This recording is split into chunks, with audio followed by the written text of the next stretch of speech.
Hi,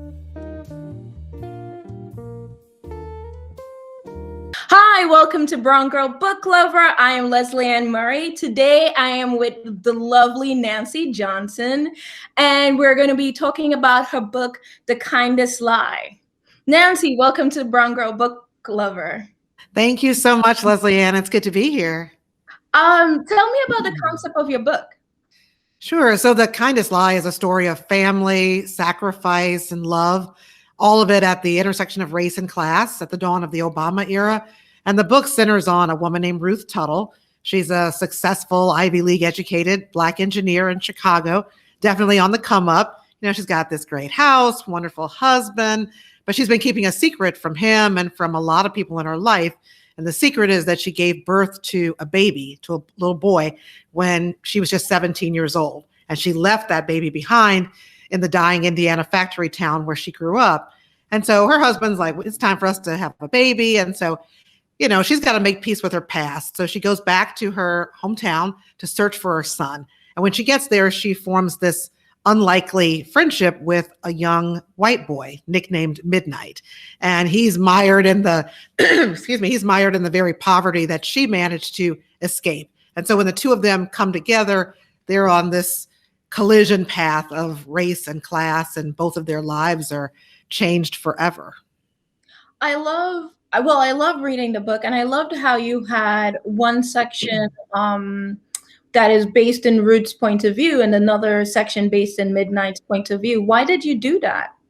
Yeah, so it's so interesting. When sometimes people ask me about the part of the book that's changed the most, just in the different iterations of it. And when I first started writing this book, I had Midnight as a Black boy. Mm-hmm. And so I decided, though, that I was really interested in looking at this divide between Black and white communities, particularly what I was seeing at the time of Obama's election in 2008.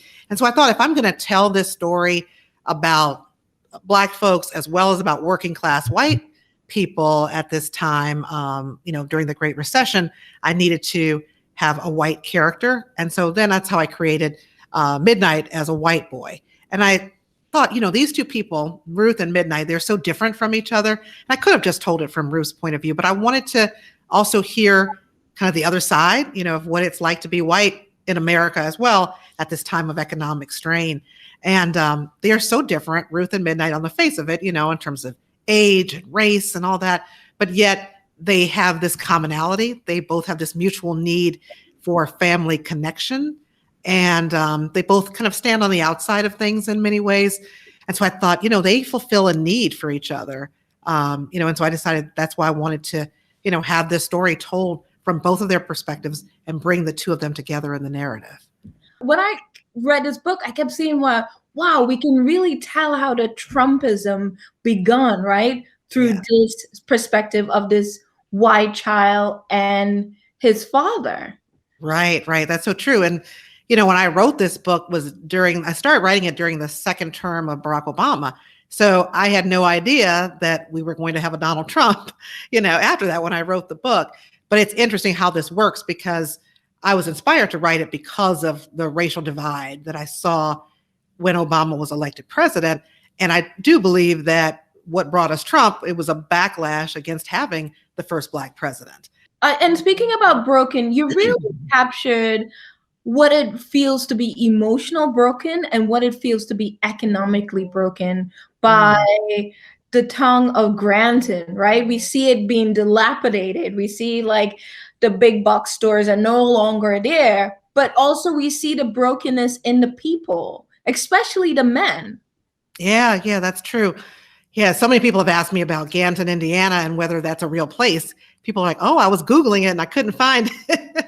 And that's because it doesn't exist except for in my imagination. But yet it does exist because it's a microcosm of so many towns and communities that went through this during the Great Recession of 2008. And now with the pandemic, we have communities that are going through this again or still going through this kind of economic pain. And so I think I've definitely seen that, over the years, and I was able to create that kind of a community. But you're so right about the brokenness in the people, because that auto plant in Ganton, Indiana was the beating heart of that community. And so then when it was shuttered, you had Ruth's brother, Eli, lose his job. And you also have Midnight's father, Butch, who also lost his job. And the two of them have already had some animosity and some beef over the years anyway. But I think what I was really interested in was showing how this sense of scarcity and the economic strain exacerbates racial tensions, particularly in these kinds of communities. I have to say, I had really complicated relationships with Ruth. One point, I was like, girl. I know there are a lot of people who are like, I don't like her. She was, well, some people think she was selfish with her grandmother. Yes. And selfish about going back and searching for a son. And then some people didn't like the way she interacted with her grandmother. They wanted more respect for her grandmother, for mama. But yeah, interesting. How does it feel like you made a very complicated character that some people will like and some people will hate? I feel like with Ruth, there's no middle ground. There are moments like, no, you shouldn't be doing that. Right. I know. And the thing is, I wanted a complex character. I wasn't trying to create a character who does what we consider to be all the right things, makes all the right decisions. To me, that would be kind of a boring character to follow. I wanted someone who was flawed. But I also, not just with Ruth, but with all the characters, I wanted to create characters where everybody in the story has a point. There's one more thing about the book is that the first part, when they're celebrating Obama's win, and Ruth opens the window for everyone to feel the contact high. Woo, yeah. I love that line. Well, thank you. I got excited when I came up with that one too. I was like, woo, girl. Yeah. It's kind of like when you're driving down the street and you're playing your music and you want people to hear it, you roll your window down. Yeah, exactly. It was like, you're going to experience this too, whether you want to or not. Exactly. Okay, I have like one more question. Lastly, at Brown Girl Book Lover, we celebrate diverse writers and their voices in the literary world. How do our society benefit from diverse voices? Yeah, it's so important. And you have publishing industry, I think that's trying to do better with putting more Black voices out there.